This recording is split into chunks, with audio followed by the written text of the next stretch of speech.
This is Resonance, a podcast for leaders that unpacks the power of song, silence, and strategy.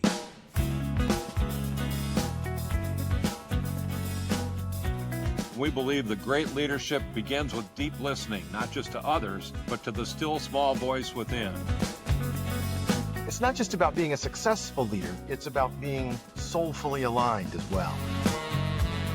In a world moving fast, Resonance invites you to pause and reconnect with purpose, people, and possibility. We'll dive into some cool stories, celebrate with friends, and dig deep into the music too. 'Cause song has a way of saying what words cannot alone. So whether you're leading a business, a team, or just trying to lead your own life with more meaning, this is Resonance. Resonance. Resonance. Hey, I'm Randy Harrington. With me, Steve Azar. With me, Mike, the monk guy, Ferrell. We're going to be having a ball today. We're going to be talking about some big stuff, some deep stuff, which is what we like to do here on the Resonance podcast. We're not messing around with just everyday little topical things. We're not just chit-chatting about what happened yesterday. We're going back 1,000 years, 2,000 years, and we're going to go forward 1,000 years, 2,000 years. We're going to talk about where we are in the universe and what it means to be alive in the world and what we can do better as leaders and as fathers and as brothers and sisters. We can do it all, and we're doing it right here on this podcast. And we're going to start in a place that was, I think, a little bit scary. This was Mike Ferrell's idea, and when he sent this to us over the weekend, I thought, I don't know, Mike. I don't know about this, because he wanted to talk about the concept of vision. And so, when you think about organizational communication, which is what I think about most of the time, we have to have a vision statement. We're going to have a statement of vision, and we're going to, we're going to talk about that, but that's not the main focus. We want to go to like vision with a big old capital V. We want to go to that vision that gets a hold of your brain, and then all of a sudden you can't shake it. You see the world in a different way. Something snuck in or something moved your brain in a way where you're able to see things differently. This is the kind of vision that changes the world. And that's where we're going to dive in. And I'm going to go straight to you, Azar. And a lot of this started because of you, because we were just chit-chatting. I was going to use another phrase for that when after one of our previous podcasts. And you told us a story about a vision you had as a young man. I don't remember how old you were. And then you wrote it as a song. Now we got to hear about this vision, because I'm going to tell y'all it's a doozy. Take it away, Steve. Well, hello, guys. Welcome back to us being together. I appreciate it. It's interesting because I had this dream, and then I'd wake up at night. It was a dream first. Yeah. It was a dream. Oh, okay. Like you're awake. You woke up in the middle of the night with this. I did. And then I was talking to a friend of mine who was talking about something his parents experienced. So it was like a week of constant coming at me, inspiring me. Back then, and probably until I was 45, I was looking for any inspiration in the world. Trust me, I was waking up in the middle of the night, waking up in the morning, driving, trying to hunt down the visions of songs to help me get to where we needed to get. So, I finally got some good night's sleep when I moved back home to Mississippi after having the success I needed to take and pause and let the song come to me, which has been way better. But this was 13 years old. I used to play songs at meditation after communion, being Catholic, and I would write songs. We had this seminarian that came in. He wasn't quite a seminarian yet. He was about to be. We had a priest of ours that didn't show up to work one day.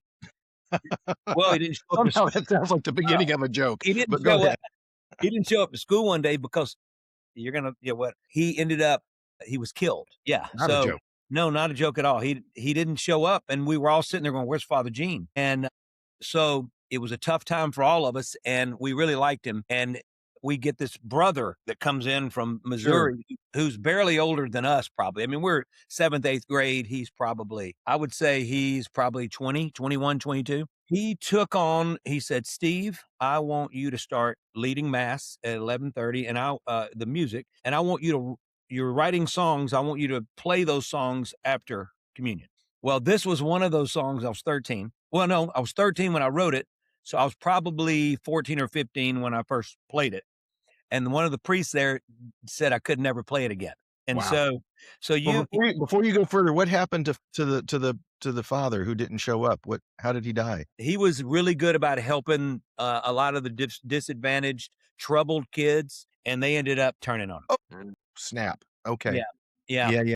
It was rough. He was actually my Uncle Joe in Waiting on Joe in my song. My Uncle Joe, who was a Mayor of Clarksdale at 33, he was a priest there and was my uncle's best friend. My uncle passed away of cancer at 33. I'm pretty sure he was killed at 33.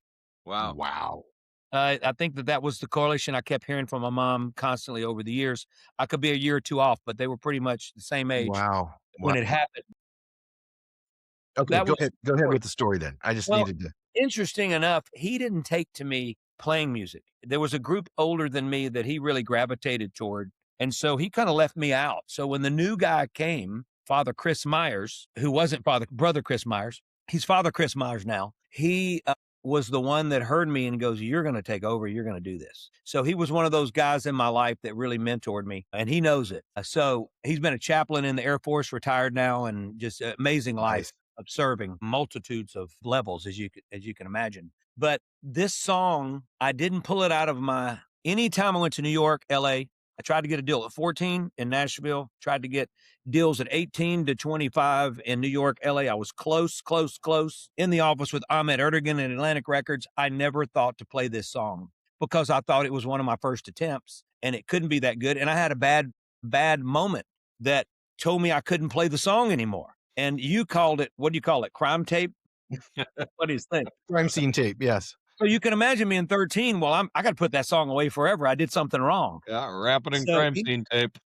Right. So, but I got to tell you, it was 27 years old. I felt like I was on my last gasp, and I had been turned down by this man, Rick Sanchak, already via, not email, wasn't email back then, via mail.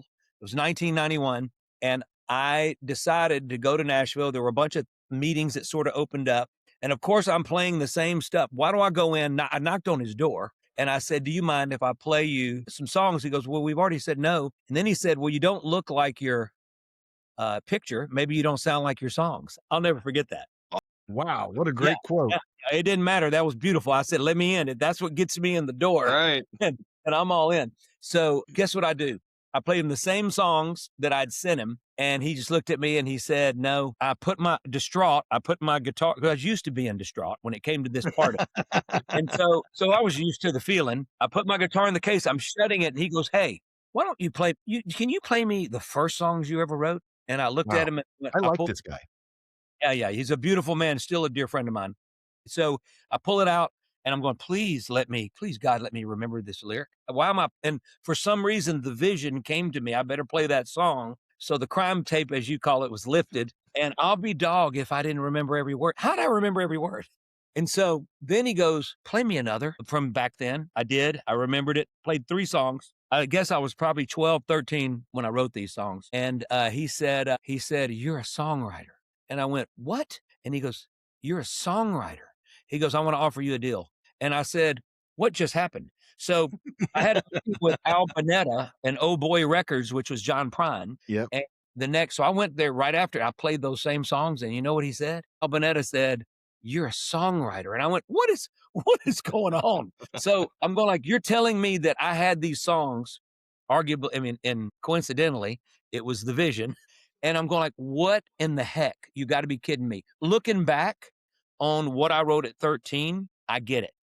But I could not see it even at 27. Why? I thought that the latest, greatest, shiny song I wrote was the one. Sure. And our son, Strack, the filmmaker, we finally convinced him that the stuff he was doing at 13, 14, 15, 16, 17 was brilliant. And now he's all, "Oh, no," he went through the stage, "Oh, I can't ever show that because I'm a pro now." And now he's begging me to find some of it. So I've got to go through hard drives because he won all sorts of festivals and stuff with this stuff. Sure. And I said, and it was, looking back, I mean, like some of this stuff is Saturday Night Live skit worthy. Like just put it on and Sure. watch what happens. And so anyway, he's starting to get it, but I think he went through that moment as well. He didn't have a lot of crime tape though, so I don't know why.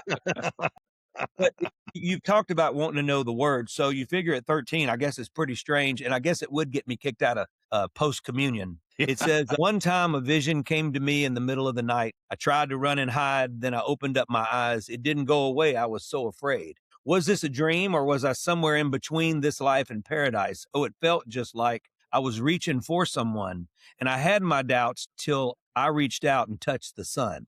And the chorus goes, just like a bolt of lightning through the sky, I watched all of my life go flashing by. There was a host of angels with broken wings crying out how they were on my side. And when I came back around, I was so glad to be alive. And then it goes, confused to say the least. Now before me was this beast with blood red in its eyes, tarnished wings full of lies. The wars that we fight with the demons of the night seem like they'll never end. They want to be our friend, and that's not all. They're waiting there to steal a prayer every time we fall, just like a bolt of lightning through the sky and through that. And so that was it. That's some heavy stuff, man. Yeah, I get it. Good. But That's awesome. interesting that so we talked about this earlier. If I would have manned up and started playing that in my record label 14, 17, 18, 19, 20, would they have gotten it? Or did I wait on the moment and time to catch up and it makes sense when I did? Is that a question? Yeah, no, it is a question. I think, yeah, it's a great question. Mike, what are you thinking? Well, I think, when we talk about, great moments that where we look at vision, I mean, the thing that comes to me immediately is Dr. Martin Luther King's "I Have a Dream" speech. It's one thing to have a vision. It's a whole nother story to be able to communicate that vision. And, sometimes it takes a moment when you communicate that to create a movement. And Oh, yeah. obviously King did that. I mean, it was the right moment to have that speech, and that moment really ignited a movement. And so I think, I mean, you can say the same thing about Lincoln's Gettysburg Address. Yes.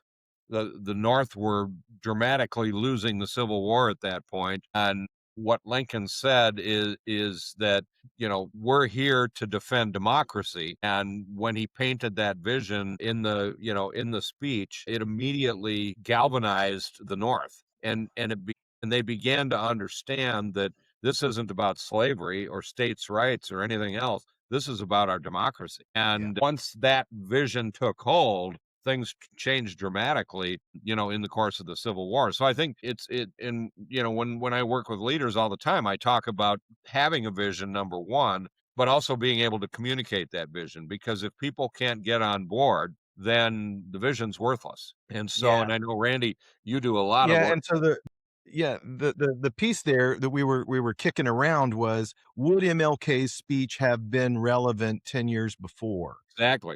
What was the timing of this? And I think this is what Azar is getting to right now with okay, so this song doesn't come out of the bag until you're, at your last gasp of opportunity. By the way, I've still never recorded it. Right. Yeah. And I will say, it's a strange, potentially disturbing vision for people. It's going to hit people in their, I'm not going to get too academic on this, but there's a guy named C.G. Jung and Jungian analysis. And basically what Jung says is that we drive our lives a lot by these really deeply rooted sensibilities, these visions, frankly. And a lot of them are these kind of archetypal things, like angels and demons and devils and whatever. I mean, really, strong images like that. And so you're providing this sort of archetypal thing. And what's really cool about that is people they're going to click, because that goes on in almost everybody's mind.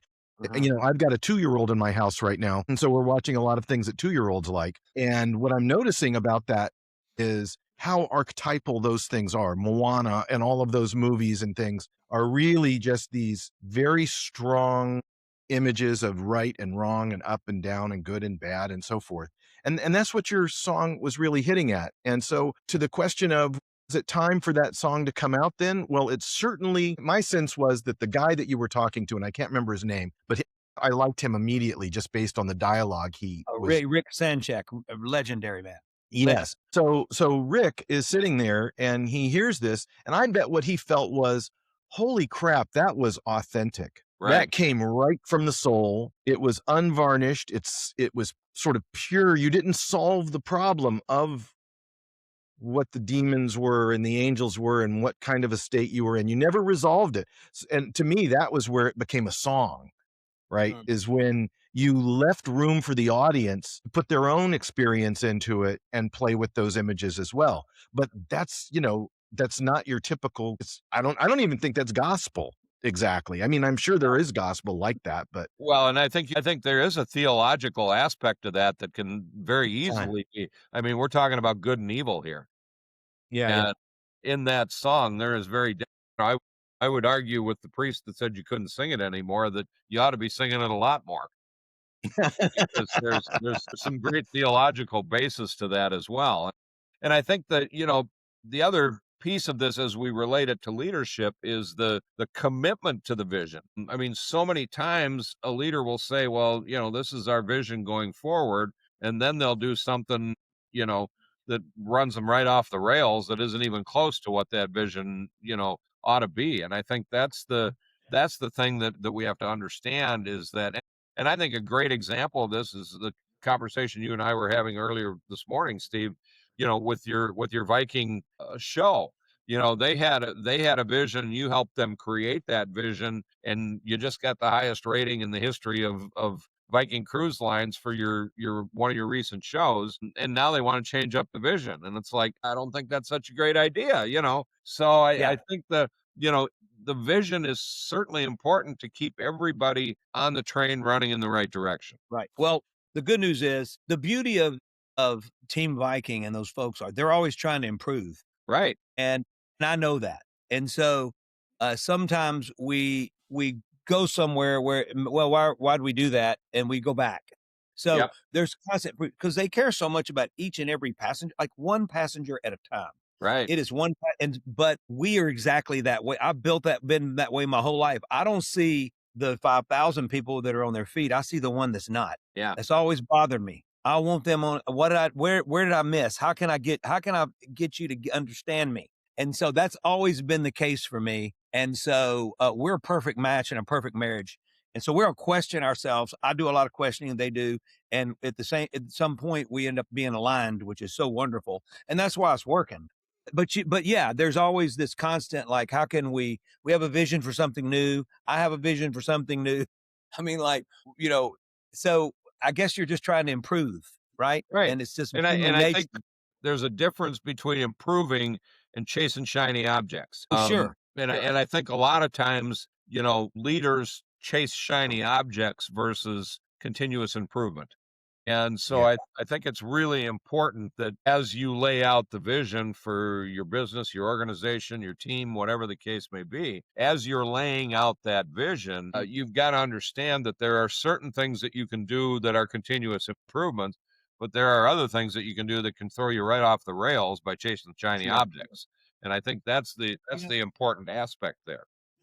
You bring up Martin Luther King, and I've heard people say because he was killed and martyred, his story became more impactful. I disagree with that. I I would feel too. like Martin Luther King was just getting started. Yep. And I feel like his presence on earth would have been so much greater and impactful. Every time he spoke, people would have been like, woo, you know what I Right. mean?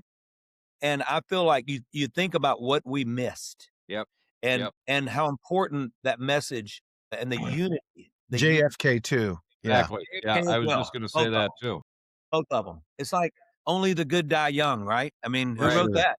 Billy Joel. He got that right. So this idea of vision, I think at the organizational level, at the very least, it really is emblematic of, maybe your soul. I will go so far as to say that if you really put out a vision that is compelling, it should be that authentic. And I think that's what your song was, is there has to be this sense of authenticity. And when you think about the people whose visions have changed the world, people like Steve Jobs. Steve Jobs comes along with an idea, a vision of the universe, Bill Gates as well, right about the same time. And they have this whole different way to think about work and information and really the foundation of how society works. And by gosh, here we are 40 years later, and it's all Right. look at us. We're thousands of miles apart right now, Yeah. and we are communicating seamlessly, right? So this vision comes in there, and it's so there's a certain kind of audacity, like a holy crap moment that needs to be a part of every real vision statement. Otherwise, what's the point? Right. And the second piece Okay. is to say that the vision needs to have in it, and this came from a guy at Microsoft when I was working there. He said, we were kicking around vision statements for a particular division, and he said the vision is good, but there's not enough of an invitation to it. And I really liked that thought. It was like the vision needs to have an invitation. It needs to have something in there. It's not just this is the way the world could be, but oh, I can see myself in that world, or I can participate in that world. I can come to that. And this gets to your point, Mike, of the vision means nothing if it can't be shared, and if it doesn't connect to other people, if it doesn't create a web of interconnectedness that allows this amazing things to happen. And then Jeff Bezos, another example with Amazon. I'm still stunned by Amazon. And I remember when the bookstore idea came out, and I thought, well, that was kind of audacious, but who knew what he really had planned?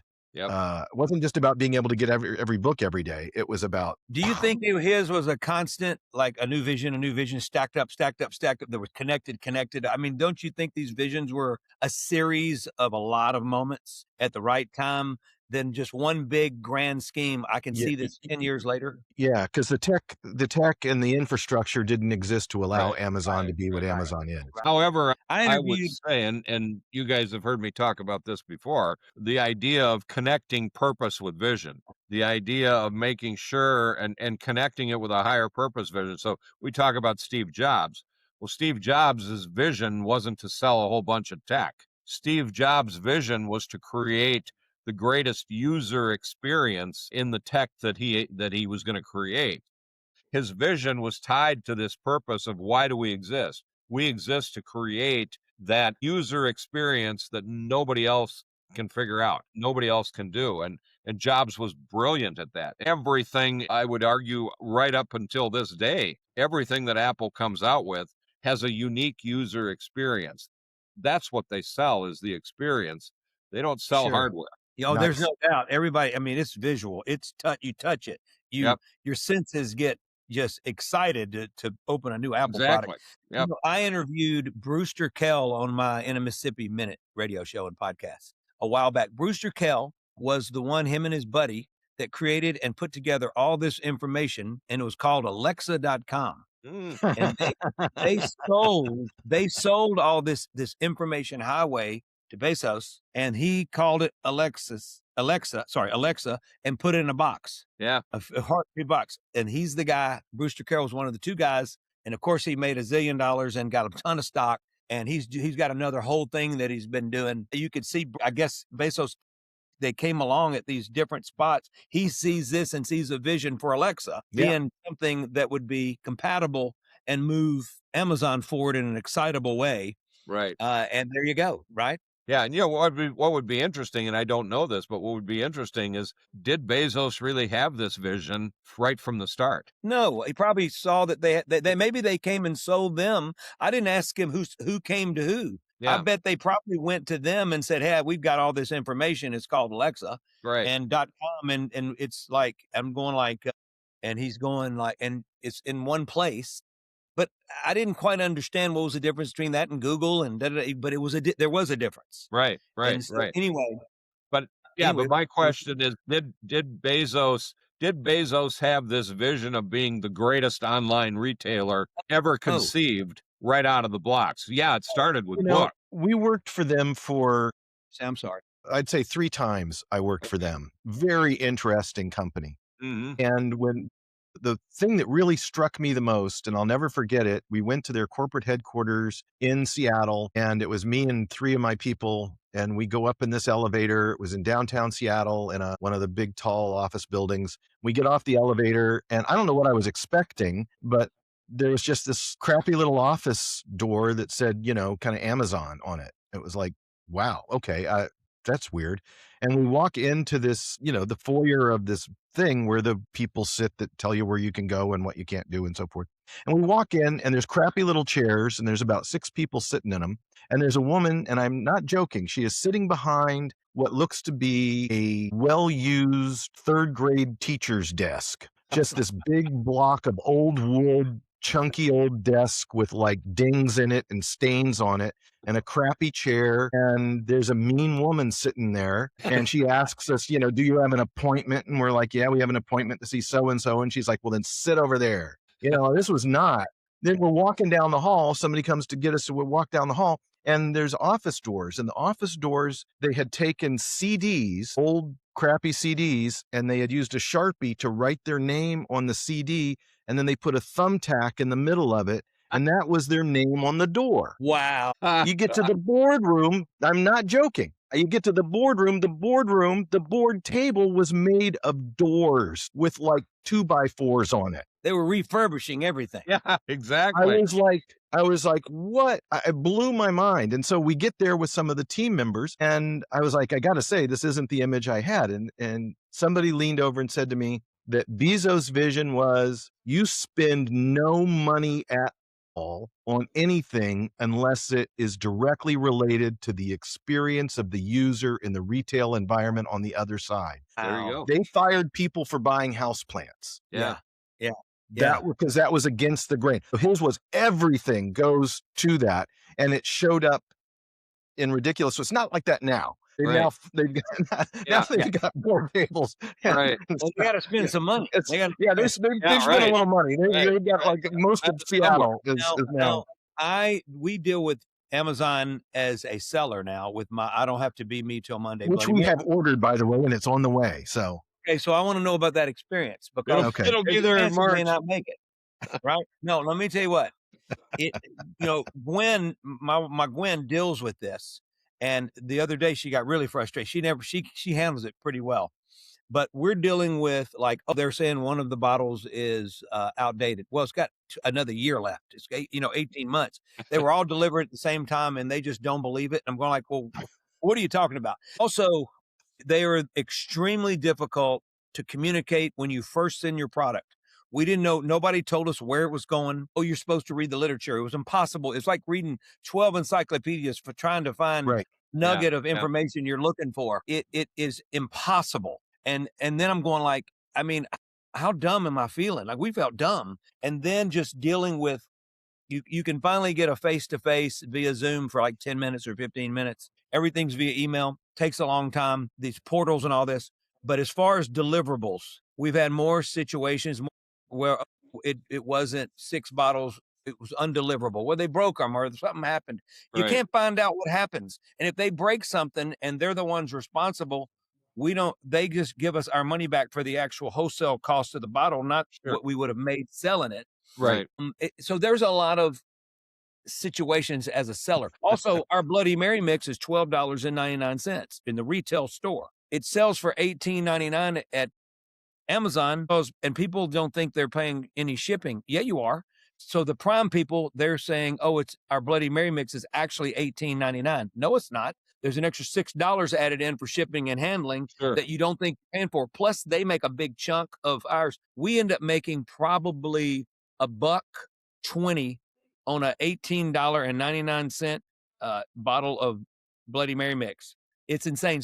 We've had to just really learn how to maneuver through this, and it was really, really difficult. Working with Walmart, we've seen in Costco or other examples of this where retailers or people that have built a product line up, and then they get super excited. Well, we were talking about the bed dude in South Dakota. Yep. Yeah, Chad. And so he's I don't know if we should even be saying this, but anytime you go and you work with a big retailer like that, they own you. Right. And it's their way or the highway, and that's all there is to it. And it gets super detailed. So there is this idea that when the vision gets so big, we talked about this idea of vision needing an invitation. Well, now it's a vision with fences around it, Right. It's like, if you want to come into this vision, here are the 71 things you have to do to be a part of this vision. But you're in turn, you're about to sell a whole lot of product. There you go. That's been the vision of their goal and their purpose, probably, right? Yep. Exactly. And so they're sitting there going like, we're in and all that. With what we're doing with the Bloody Mary mix, the whole vision has been just, we're not, if we were 22 years old, we would be head heels all in because we know it's working. Right. But now we're having fun with it, so we're like, we're okay that Amazon is difficult to figure out. It's a puzzle. And so we're okay with it because it's now we are going to use a new shipper, and that's going to come out of Memphis in California. We've had great discussions with them. Their packing is better. Everything's better, guaranteed to get there, and all of that in one piece rather than being broken.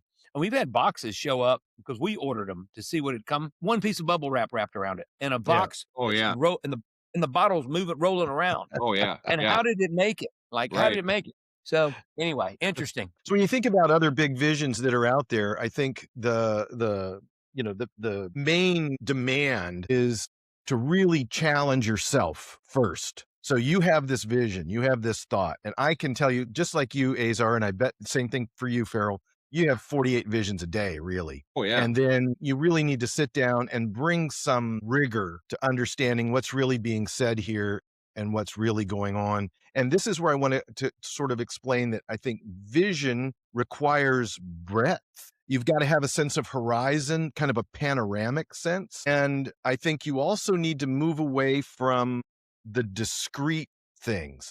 I'll be slightly more clear about that. I've been talking to a guy who is, I think, one of the smartest people I've ever talked to. His name is Kevin Bear. He's written a number of good books, one called The Phoenix Project that I would direct you to. But anyway, Kevin and I are on the phone and we're having this deep conversation, and it wasn't the phone, it was a Zoom. And he leans into the Zoom and he says, "Hey, here's a thought. What if we take a second and de-specialize you?" And I thought about that, and I thought that is a brilliant, simple thought. We get so locked in on doing what we do and doing what we do better and kind of let's improve that this whole idea of no. Let's not specialize. Let's go the opposite of specialize. Let's generalize you. Mm-hmm. And then he said a follow-up sentence. He said, "I will tell you that everything that will kill you in your business is in between the segments that you think you have control over." Nice. Interesting. Yeah. Boom. So what he's saying is zoom out, right? And then don't get hung up on, marketing and accounting and production and blah, blah. Instead, start allowing all the stuff that's in between those things to start showing up and begin to see, there's all this interplay in there that I wasn't thinking about directly. And that's where things are going well or not. Right. So anyway, just good thoughts. So this idea of vision, I think having visions is good because it does take you up and out and broader. And so at the first question I would ask about your vision is, how broad is it? And then is there an invitation for other people to participate in it? Yeah. Does it sit with you still 3 weeks after you've had it? I can't tell you how many times I've been on a plane in that stupor state that you're in, half awake, half asleep. And then some idea comes to you. Wow, that's a great idea. I now have the good sense to jot it down. And there are times those cocktail napkin ideas have really led to something. But I'd say 90% of the time they don't. 90% of the time, it's just, I think the other thing is, that the vision, there's a difference between vision and wishful thinking. Okay. I mean, if my vision is to play point guard in the NBA, at 67 years old with a 2-inch vertical leap, it's probably not going to happen. Probably not a very good vision to have. So a 2-inch vertical leap. Hey, I like that. You can have that. Exactly, you can have that secret little vision. Going to join me in that vision, I think that's another fire. Those are called fantasies. Yeah, exactly. I love it. That's a whole nother podcast, by the way. Yeah. Not sure it's suitable for. We'll break down my 2-inch vertical leap.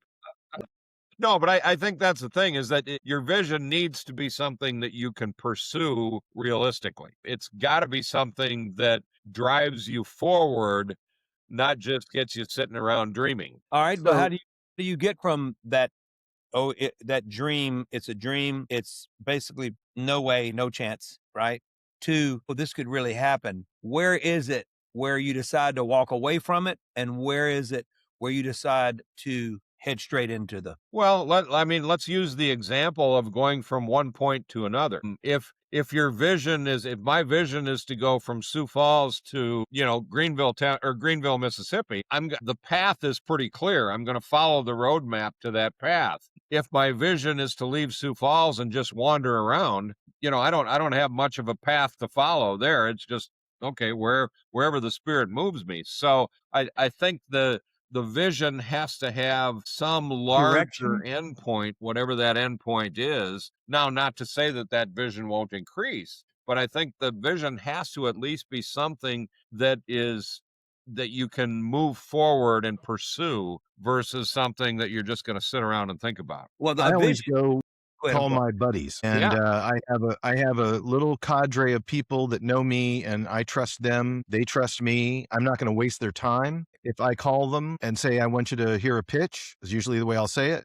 or some idea. And there's the general rule is they are more than welcome to call BS on it. There's no love here. When I make that phone call, I'm saying I want you to taste this thing I just made. This is not about, hey, I'm going to go make paella and it's going to be really good paella. No, it's here's the paella. Have a taste, right? You have to be at that point where if we're just sitting around, having a beer and BSing, that's one thing. But if it's once it goes to when you ask the question, how does it become real? That's when I call in this group of other people. And then they may say, you need to share this with somebody else. That's just kind of that's the good news is, well, we think this is kind of cool, but this is the person that's going to really know that. You go in with a prepared game plan of that vision. Yeah. And so then you get into this whole game of, and it's so funny to me. I, for example, take when somebody says, I'm going to need to send you an NDA on this, a non-disclosure agreement on this. Yeah. I don't know that NDAs are worth anything that they're written on, but there is this kind of handshake going on that says, I'm trusting you with this idea, that you're not going to screw me by taking the idea or doing something with it. So there is a little bit of a protection there. But to me, the NDA is more of just this little dance of, and so now my idea, that idea seems pretty good. So they'll say, take it to Azar. He's really good at this. And I'd say, Azar, I think I've got a good idea, but I can't share it with you until you sign this NDA. And then we have this conversation. And then you say, and this is the thing I'm trying to get to here, on the part of the person putting the idea out there, you have to be able to say, hammer the idea. Don't just say, I think that's cool, or, that's great, or what a neat idea. Really attack it and test the metal of the idea as best you can. And don't take it personally if you have to go back to the drawing room with it, because that person may have just saved you 3 years of time and money. How are you not going back to the drawing room? How many times, even when it's a great idea that you've got just totally mapped out, you've got your game plan, you got the first 20 plays of the game ready to go, well, you're going to have some audibles at the line. You're going to make some changes, but it doesn't mean you don't have a great game plan and a great vision for those. And ironically, this is what we're going to talk about in, I think, one of our next podcasts. We're going to be talking about how doubt sneaks in, even though you think you've got your act together. It's going to come nibble at your heels. The other thing is that sometimes the idea and the vision are two different things. The idea is how you're going to get to the vision. You've got the vision, but the idea is the actual process or tool or product or service or whatever. That's how you're going to get to the vision. So sometimes the vision is this overarching story that you're painting, and the idea is how you're going to get to that story. My question was, how come there was only Microsoft and Apple? How come there was only Gates and Jobs? How come there were 42 of them? I mean, especially when the idea became an idea that was out there, and you know how the world starts to take ideas. Yeah, I think there probably were. I think they were the ones that got famous and first. Right. But when you take a look into the IBM and I get all the IBMs and all that, and all these others, there's all kinds of companies that swiftly filled in the gaps and created the opportunities. But I feel like they're being used with both of them. Right. Oh, yeah. Right. They're creating programs that work either or, whichever you are. But I mean, it's almost like there was black and white and there's nobody else. I mean, that's it. My brother-in-law is a professor in France, and he's a ridiculous human. He studies the history of quantum physics, and he's no fun at parties. That's what I'll tell you. But one of the things that he studies is this idea that, as it relates to quantum theory, for example, or the theory of relativity, more specifically, he has plenty of evidence that the theory of relativity, while Einstein is credited with it, there were half a dozen other people in other parts of the world doggone close to everything he was saying. And so he's really interested in this idea of he's not a woo-woo guy at all. I'm the woo-woo guy. And the woo-woo guy says there are these fields, I think, of engagement where when something happens in one part of the world and it happens in another part of the world, there was no real engagement or interaction, but it's almost like something is going on where all of a sudden these things pop, these things happen. And that's what I thought of when you ask your question, Azar. And, especially talking about Microsoft and Apple, I mean, a lot of people don't remember this because it's been long enough that they started as operating systems. They had absolutely nothing to do with hardware. And, And obviously to build operating systems, I'm sure there were others that were doing it, but both of these guys figured it out and figured out how to take it to market quicker than anybody else, and then the hardware came next. Yeah. I think, interesting, isn't it? I want to come back around, though, to Azar's vision that started us off. Yeah. Because we got into these organizational visions, and that's all one thing.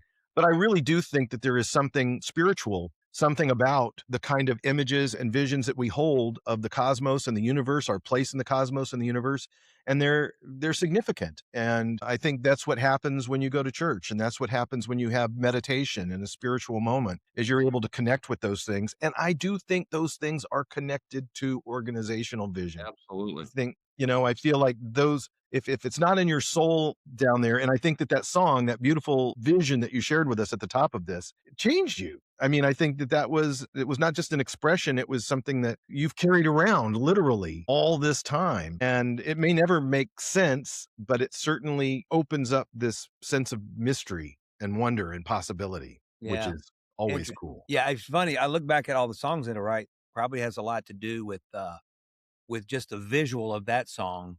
I was always about, we call it furniture in the business. I didn't know until I got to Nashville, they called it furniture. There's a lot of furniture in that song. I said, what are you talking about? Anything you can feel, see, touch, imagine, da-da-da. That's called furniture. And I had filled the room up and that song up with a ton of furniture. And I didn't even know I was doing it. I didn't know what it was, but that sort of came out. But you know what's interesting? Even at a young age, you have these instincts and you're so naive, it doesn't matter. You can still get it right when you don't exactly know what you're doing, because you're free and your mind is wild, and and every once in a while you're going to get it right. And most of the time you're going to get it wrong, but there is that time or two that it just falls onto the paper exactly like you couldn't ask Chat GPT to do it better. There's no way. Right. Oh no. Although we have Chat, I'm not going to do that, by the way. I'm never going to do that.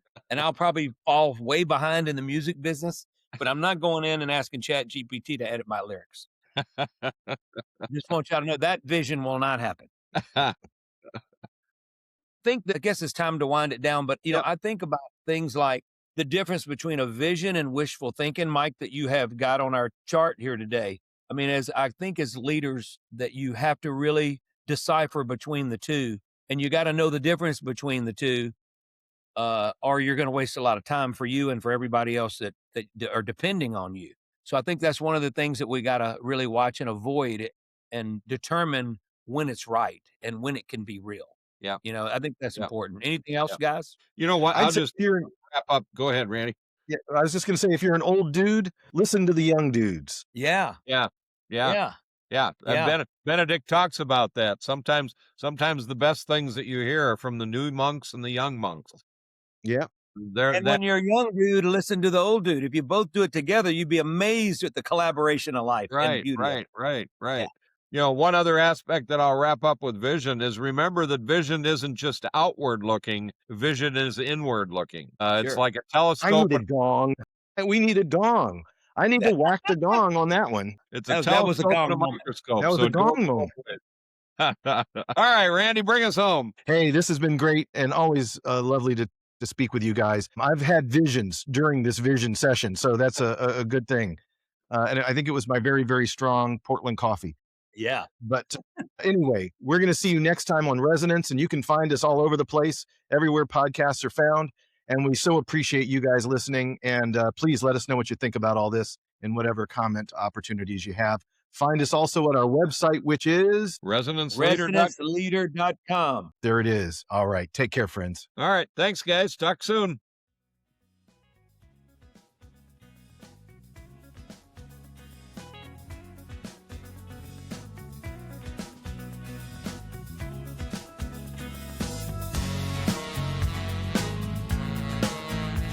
Thanks for listening to Resonance. Find us at ResonanceLeader.com.